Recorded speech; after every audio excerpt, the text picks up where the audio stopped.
Restaurant Unstoppable, episode 710 with Kyle Noonan.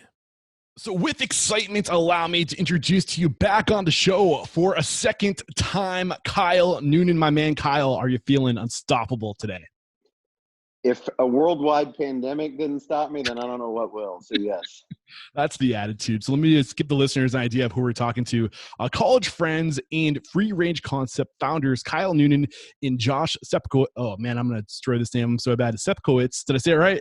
Yep, you got it. Josh Sepkowitz have a combined 22 years of experience in the restaurant and hospitality industry, including hospitality management, operations, acquisitions, and divestitures, and new store openings for multi-million-dollar concepts. It was in 2010 when the pair decided to go into business together after two years of planning, and with only $50,000. They bootstrapped their first concept, Bowl and Barrel. 7 years later, the duo has scaled into 10 total locations, consisting of 4 unique concepts with the addition of Mutts Canine Cantina, the Rustic, and the general public. Those were the numbers that you were at the last time I spoke to you. What's changed over the past year? Well, let's table the global pandemic for a second, and I'll just kind of get you caught up to where we were at before this the world changed. We were about to open our 13th location. Okay. So we opened a handful more since we talked last. We were actually supposed to open our 13th location this month in Houston, Texas, which would have been our 4th Rustic. And then obviously that's put on hold for now. Yeah. And then we had that was our 13th location. Our 12th location was going to be a new concept in Dallas, Texas, which will still happen this year, hopefully. But again, we don't really know what to expect over the next 6 months or so. So it's really hard to say, yeah. So you were on the show. It was over a year ago. You're episode 598 the first time you were on the show. So if you guys want to hit pause right now, go back to episode 598, get caught up. It was one of our better interviews on the show. That's why Kyle's back here to continue the conversation. So like we talked about, the last time you were on the show, you were at 10 locations. You have opened 1 additional, and there's 2 in the works. Did I hear that correctly? That's correct. Yes. So where does it make sense to start talking about your story? Has anything changed? Any big lessons? Any, curveballs that have come at you that you can share with us over the past year, aside from COVID-19? Oh, sure. I almost forgot. We got to get that motivational ball rolling with a success quote or mantra. It's a tradition here at Restaurant Unstoppable. Absolutely. Well, I love it. And I'll tell you the words that I live by, and that really our company lives by, is if you help enough other people get what they want, you can have everything that you want. Yes, dude. And that resonates so deeply with me. Yeah. Literally the quote that resonated with me to get my ass into gear to start this podcast. And if I can help enough other people get what they want, someday I'll get what I want. So there's so much power in that quote. And absolutely. I mean, that's really the heart of the hospitality industry, right? I mean, the hospitality industry is about helping others and kind of having a servant mindset. And so that's, if you're really not plugged in that way, then you're in the wrong business.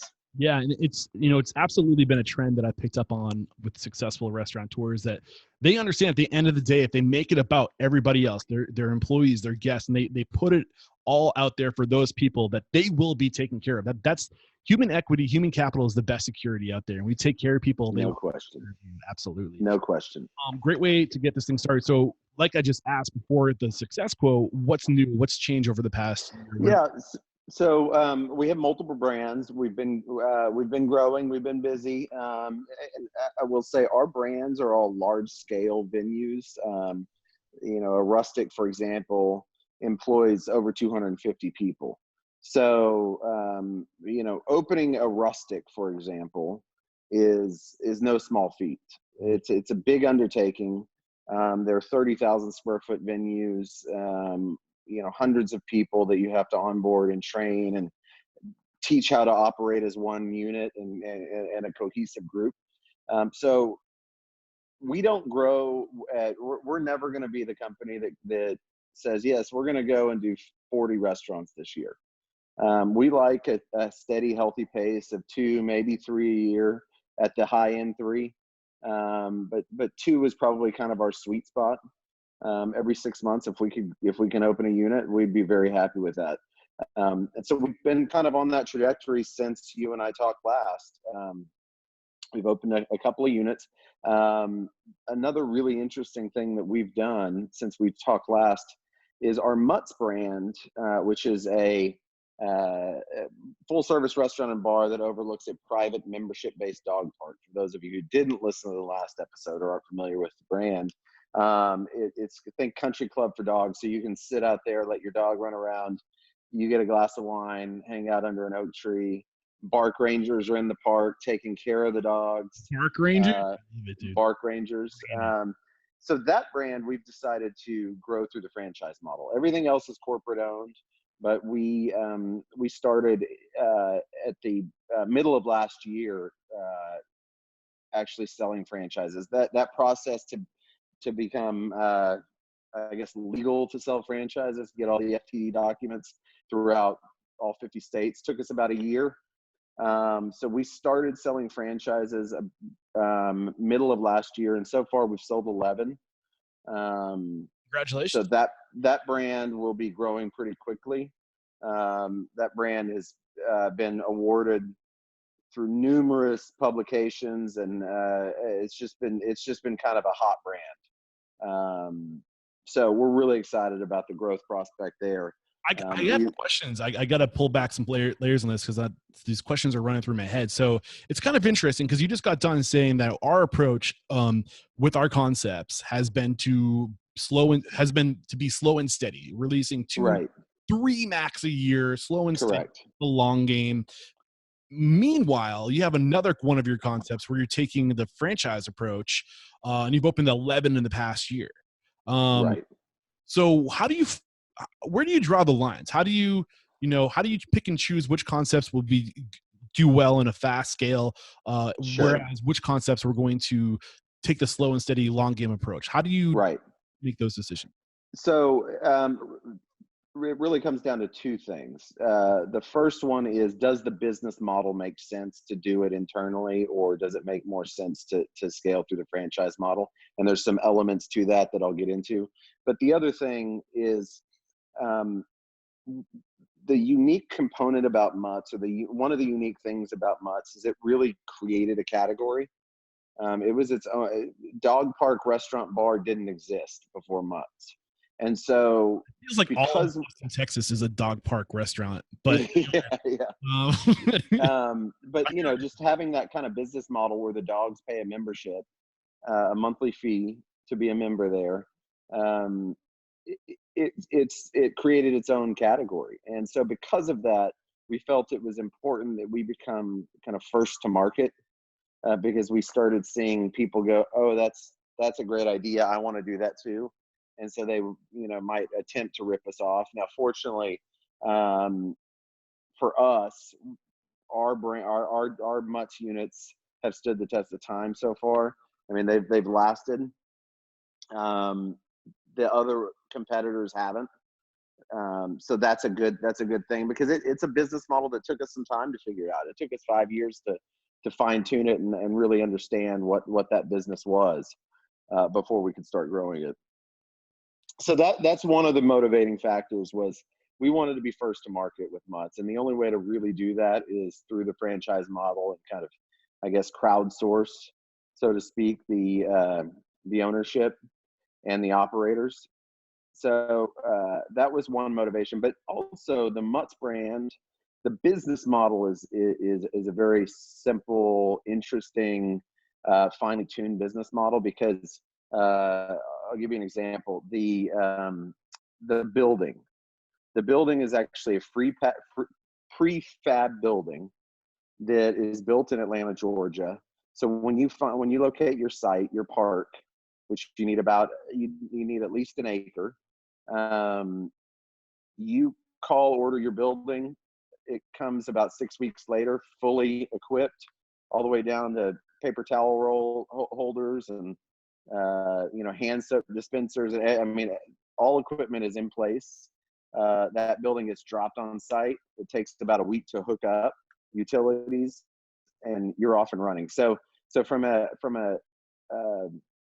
capital standpoint and from a ease of operation standpoint, it's a very franchise friendly business.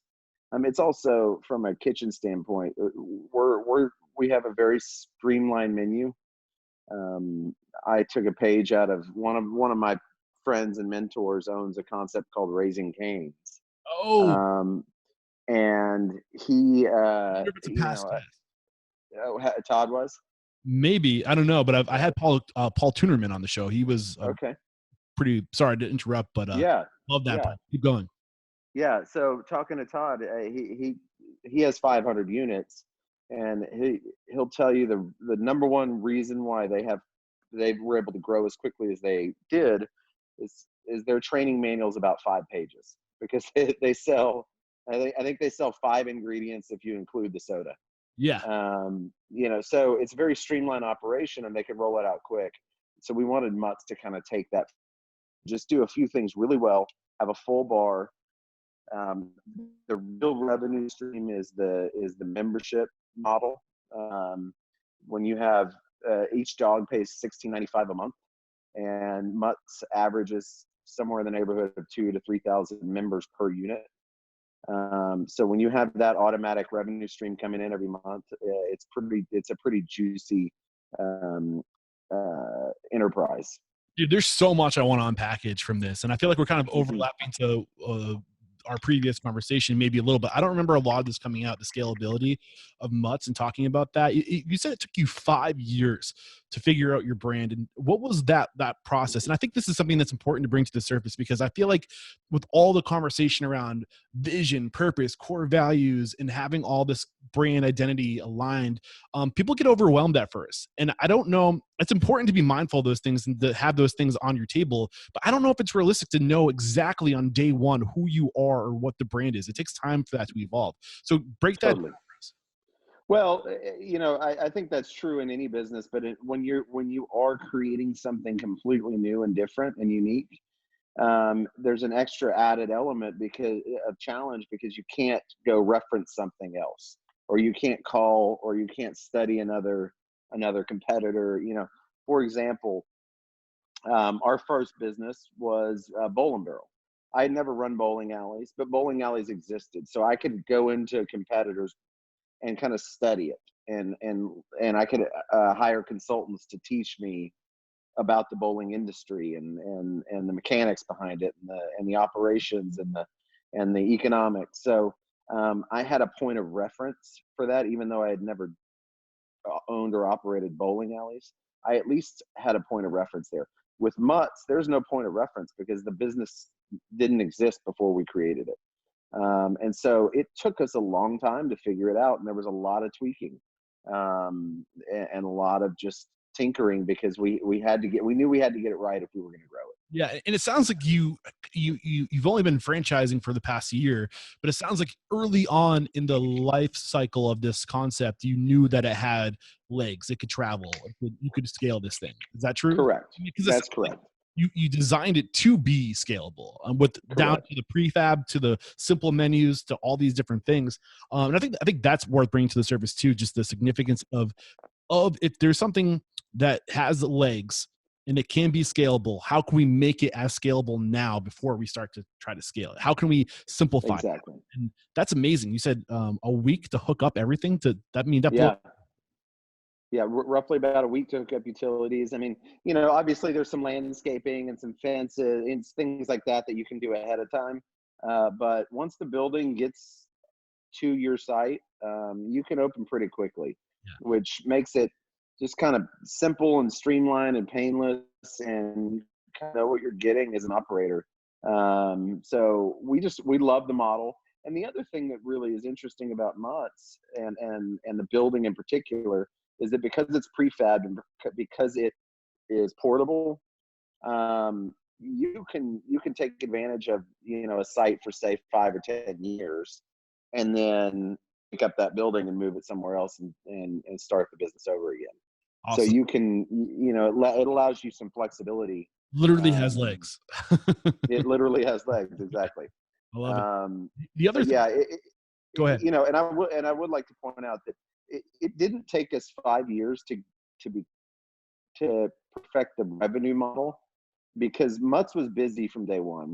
The one thing we were not working on is revenue, Yeah. because it was busy from day one. It was new. It's a fresh concept. It's cool. It's very plugged into the consumer of today and what that consumer is looking for and needs. And so because of that, it was an instant success from a top line revenue standpoint. What we had to do is really figure out the operations and the behind the scenes and the blocking and tackling, the stuff that's not necessarily the most fun or sexy, but the stuff that's critical to a healthy business long term. And it's even more critical that we were experts before we started having other people, you know, try and operate it. Awesome. The other thing that I was thinking about saving this till later. I made a note to talk about memberships, and that was something that I thought was really cool. There's a lot of people trying to find different ways to be profitable in the industry, ways that are more sustainable for the business, right? Not just working on these small margins all the time. And I saw that membership approach. I was like, I think that's going to be something that we see more and more of people, especially going into the future, especially with all that. I don't want to get too far ahead of us, but was this membership model something that you guys had to establish? When did that become established? Was that on day one, or is that after 5 years? No, that was day one. And where the idea came from was, well, it really kind of came from two things. One, I love the idea of gym memberships, because even if people don't use it, they're still paying. So I've always been fascinated by that idea. But talking to a friend of mine who used to own car washes, car washes are obviously very, very chunky business. When the weather's good, they're busy, and when it's raining, they're not even open. Yeah. Well, I knew we were an outdoor park, and so our ebbs and flows would follow a car wash. Yep. And talking to the car wash owner, I said, what would be the one thing that if you could figure out how to do, you would do? And he said, well, if I could just give somebody a membership where they pay the same amount every month and they can get unlimited car washes throughout that month, that would be way easier, because you can budget and you can plan and you can kind of transponder like right in the car wash right there. So yeah. So that's where the idea came from. Was we knew we were going to be very weather dependent, and we wanted to make sure that if we had a 3-week period of cold weather or rainy weather or whatever, that we could survive. Well, the way to do that was memberships. So nice. The first of every month, we have a lot of money coming into our bank account every month, because before we even open. Yeah, I want to come back to that, because I think that I think part of what we need to do during this downtime is look at the future and say, how can we come back stronger? How can we, as an industry, choose to come back stronger? And how can we share knowledge so we are stronger as an industry? And I kind of want to think that a little bit more. But you opened a new concept over this past year as well. We haven't really dove into that. So take us there. Well, we were supposed to open a new concept, but it was supposed to happen this month. Okay. And so it's going to happen. Yeah. I'm not sure how much further we're going to push it back after the world starts reopening again. I don't know if a new concept is the right thing to open right away. Yeah. It's my guess that people are going to want to go to their old favorites, their favorite Italian restaurant that they go to, or their favorite Mexican restaurant, or whatever. That's my guess, is that the consumer, the pent-up demand is really geared towards my reliable places that I always go to before the world shut down. I don't think that people are going to race out to try a new restaurant right away. Yeah, let's dissect that, but real quick, let's take a quick break to thank our sponsors. We'll be right back. I'm loving the conversation, dude. Do you want to enjoy that a little bit more before we get going again? No, I'm good. So if you're ready, I'm ready. Yep. We're back, and you were just getting into how you think that the market is going to is kind of longing to get back into those restaurants, their trusted brands. So that's kind of the train of thought. Pick it up from there. Well, I mean, I've heard the phrase "new normal" a lot lately.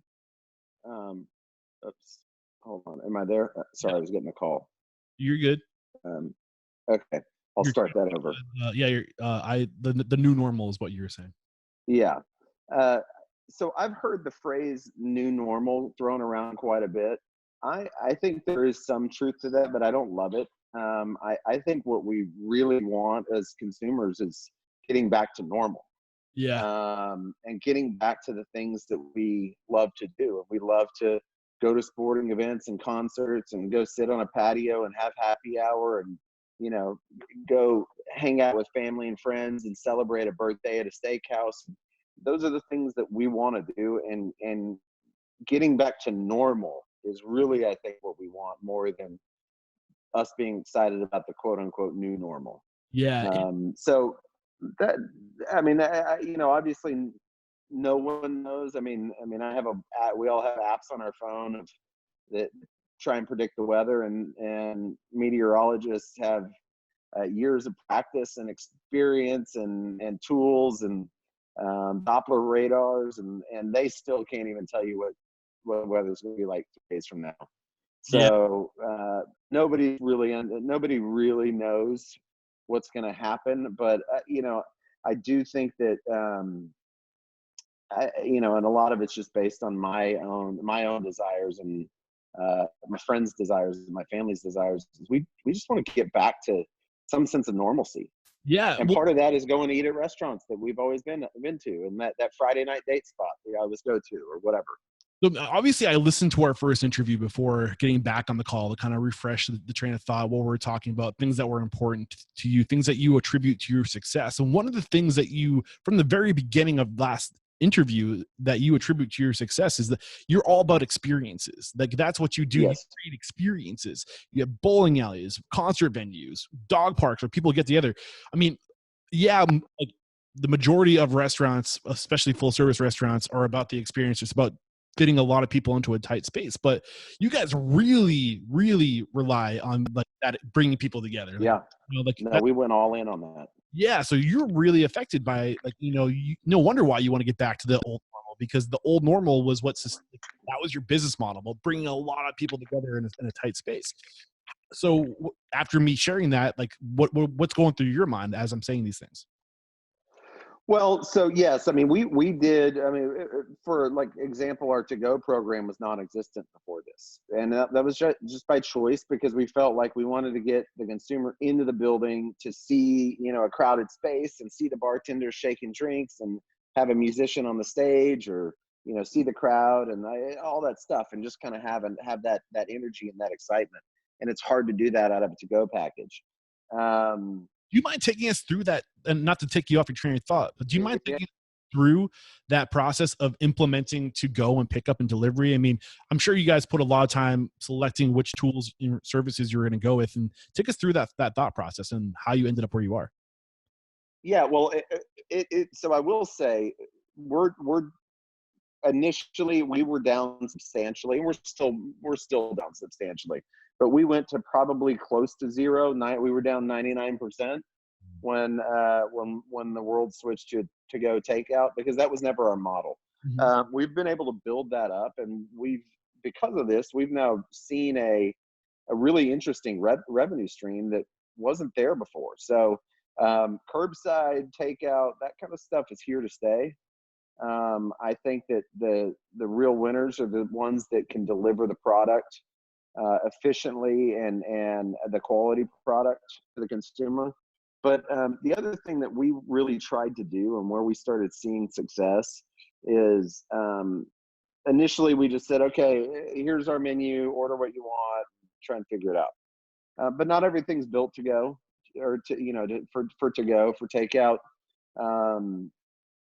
There's certain cuisines that just thrive in that. There's a reason why every pizza place and every Chinese takeout restaurant is doing really well right now, because those cuisines just do well in takeout. But the steakhouse that sells the $60 dry aged beef, cooked medium rare. When Mm. that sits in a plastic to-go container for 40 minutes, it's not good. It's just steamed meat, and nobody wants that. So what we had to learn, and the restaurants that I am seeing that are successful with their new takeout delivery programs are able to modify their menu to be friendly to that type of business. So we added new menu items that started making sense for takeout. But the other thing, and the real game changer for us, was we started thinking, how can we create our whole model is built on experience.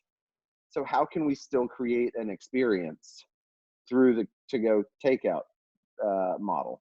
One of it's the drive-through, and we have it set up to where it's like a farmer's market when you drive through, and and you can actually pick up produce and milk and eggs and butter too along the way.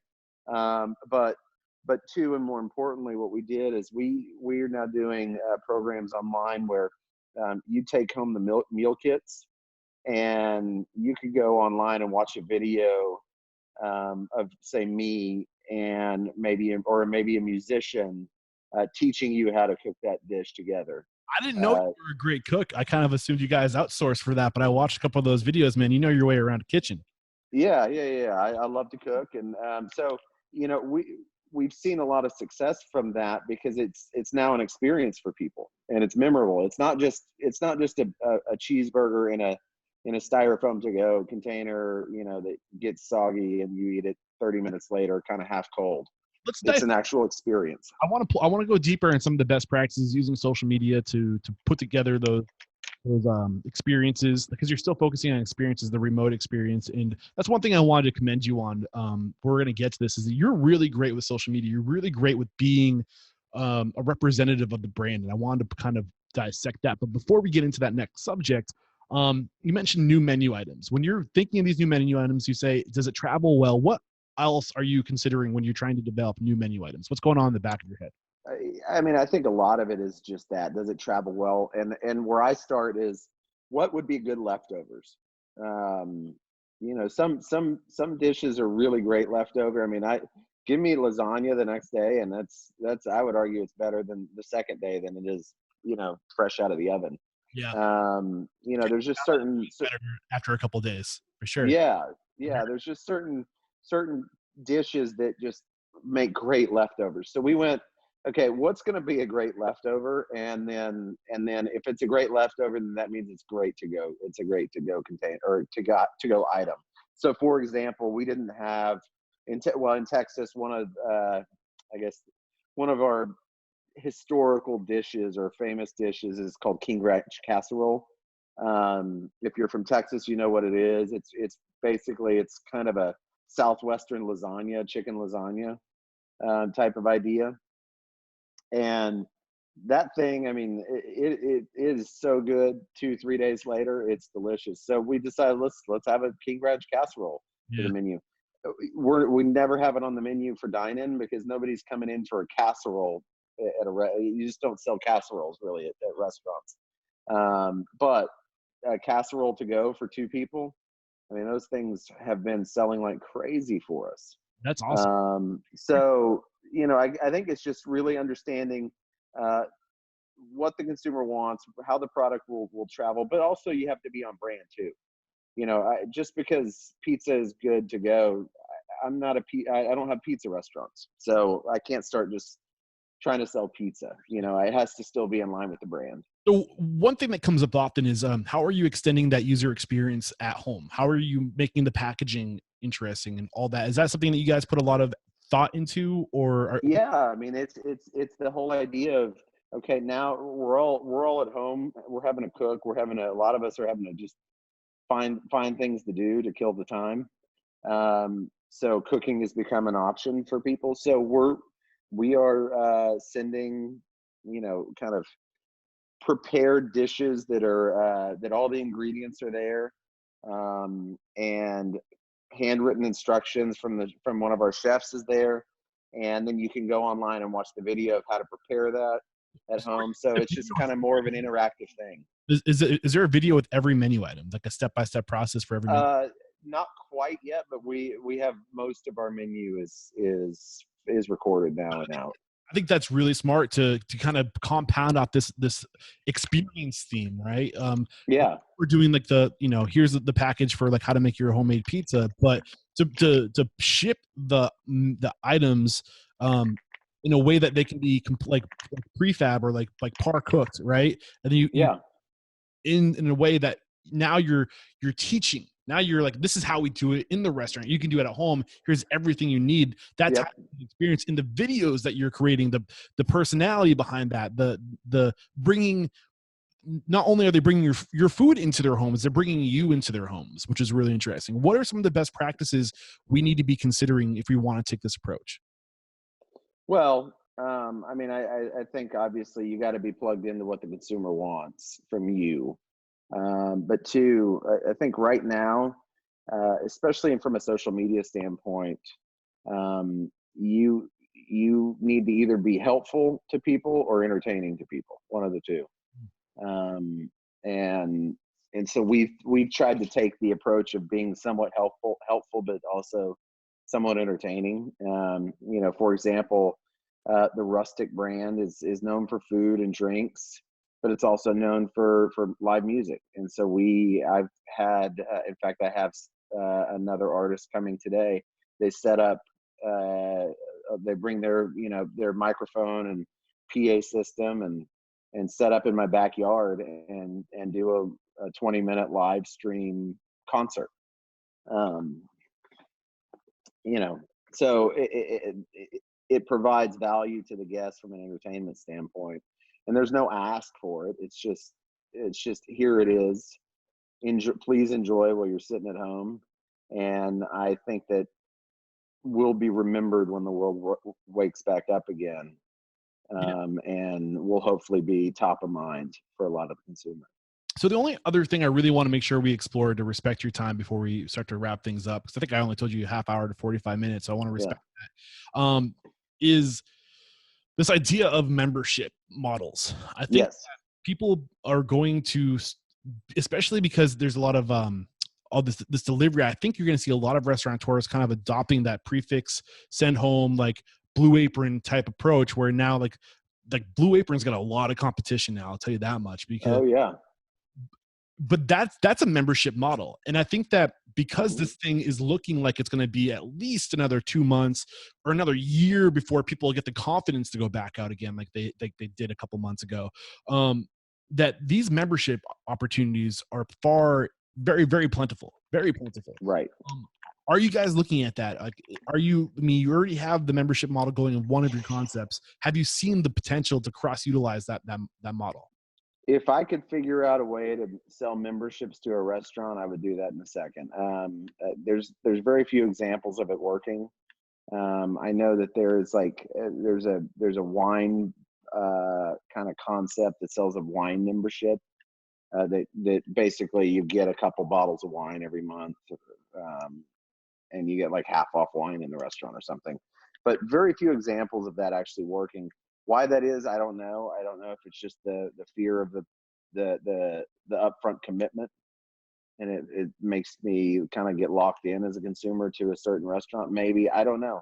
But I would certainly like to figure that out, because you could probably, you could offer a better deal, right? Like, hey, you can to a month of dinners, 5 dinners a night. We deliver these dinners to you at this fixed rate. Now you don't have to worry about ordering. You're a part of the membership. You love this restaurant. You love all their food. And at 5 o'clock, you're going to get that delivery or like whatever, or on your way, or you can go pick it up at whatever time. I don't know. And maybe sometimes you don't. I love that idea. I don't know. Like, I'm just spitballing right now, but I think we have to get creative. So, I mean, before we get into the speed round, what haven't we discussed up to this point? What's your FreeRange Concepts, what's your approach to survive this thing? What advice do you have for us to come up the other end of this thing? Well, I think the first thing we did is we freaked out like everybody else. But then the second thing you do is try and get some stability and try and get to calm water so you can try and sort out the pieces and get a plan. And I think that really courage and creativity are the two things that are going to get us all through this. And the people that are successful will have both of those assets in abundance. Yeah. Because you have to stay positive and be, courage, it's interesting. It doesn't mean unwavering courage, like you're never afraid. You can be afraid, but you have to keep fighting. Yeah. You have to keep pressing on. And then the creativity component, businesses have to pivot, and they have to figure out other opportunities, because the world is going to be different, at least in the short term. Now, whether it's different long term, I don't know. I think that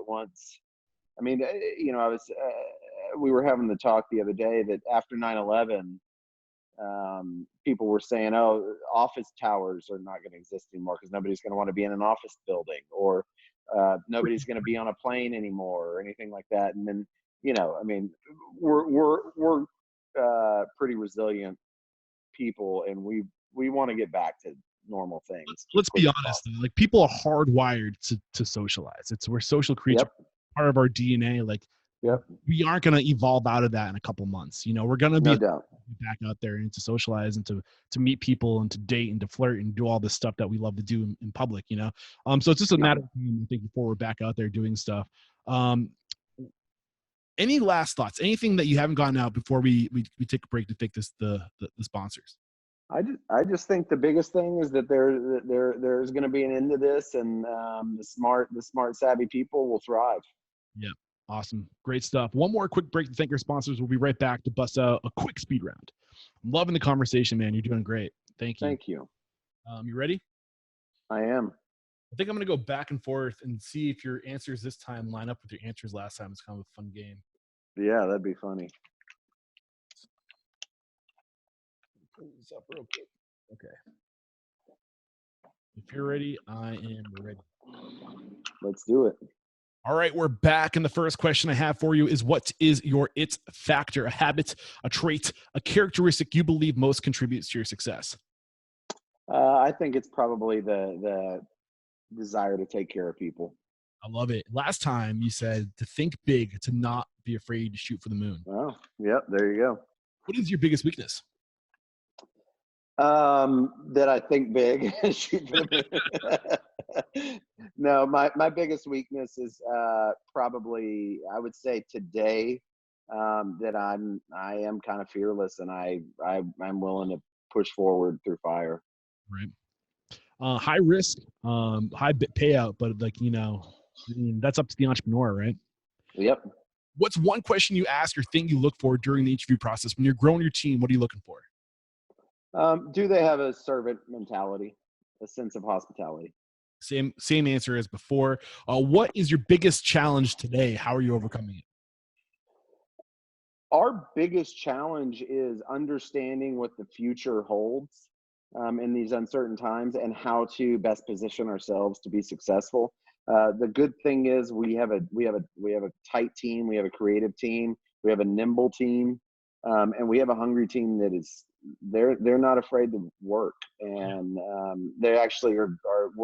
I would argue that we are, even in these uncertain times, we're more productive now, and a better, stronger unit than we've probably ever been because of this. Yeah, and I'm curious, where are you going? You said you're trying to stay on top of things. Where are you going to stay plugged in? Like, what are your resources that you trust to stay up to date?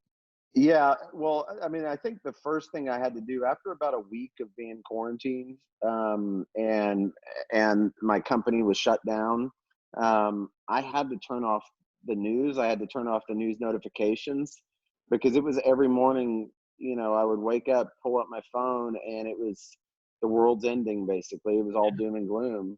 And it started my day every day just so bad. And so I've actually avoided the news for the most part.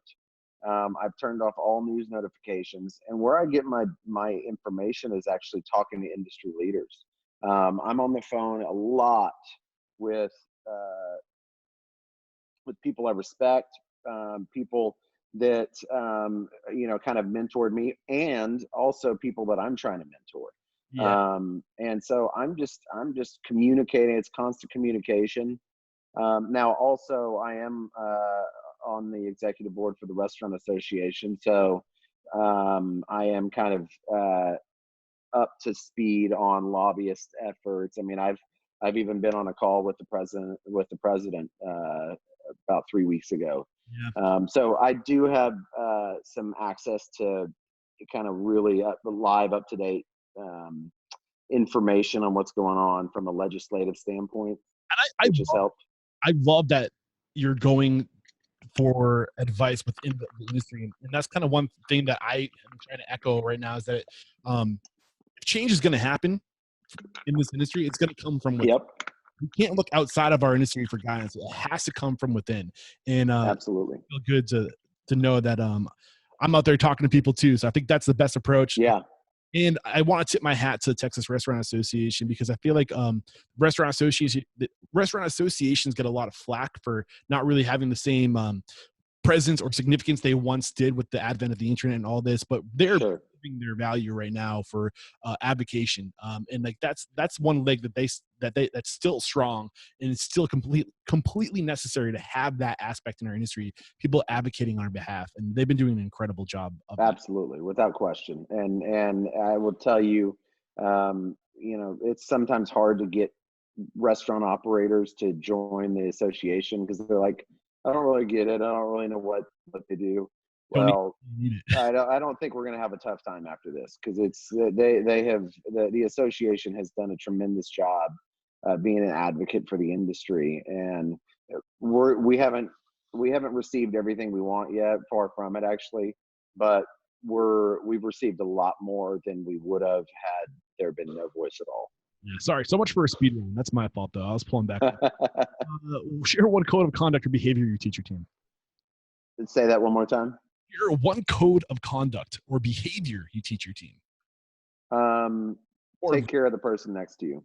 Yes, I love it. Share one uncommon standard of service you teach your team. So this is something that you guys do within your four walls, go above and beyond what's expected that only you do or few and far in between do to serve their guests. Yeah, so it's create remarkable memories. That's our company mission statement, and our job as individuals and as an organization is to try and create a remarkable memory for somebody.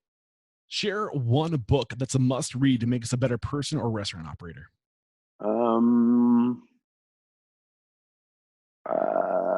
I would say the Bible. Okay. That's not the first time. I mean, it's the standard for how to treat others, right? Yeah, exactly. The golden rule.